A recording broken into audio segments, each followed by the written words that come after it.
թվականի ընտրությունները դարձան ճակատագրական Արցախի համար։ 26 թվականի ընտրությունները ճակատագրական են Հայաստանի համար։ Հայաստանի և Արևմտյան Ադրբեջանի միջև ընտրության առջև են կանգնած և մենք ընտրելու ենք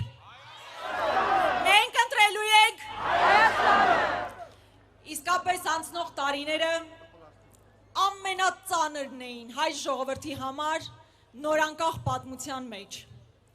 Հայ ժողովուրդը 21-րդ դարում ականատես եղավ էթնիկ զտման։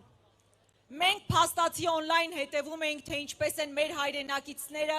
էթնիկ զտման ենթարկվում և ինչպես էր մարդաթափվում Արցախը։ Սա պատմական ողբերգություն է։ Եվ այդ ողբերգության համար մարդիկ պետք է պատասխանատվության ենթարկվեն։ Մենք տեսել ենք,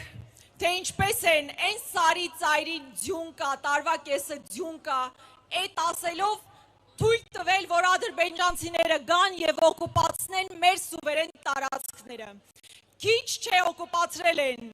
Այսօր գործող իշխանությունն ասում է, որ դեռ կան տարածքներ, որ պետք է հանձնվեն։ Մենք պետք է թույլ տանք, որ Ալիևի խամաճիկը նոր տարածքներ հանձնի։ Հետևաբար ամսի 7-ը նաև սեփական տարածքային ամբողջականությունը պաշտպանելու օրն է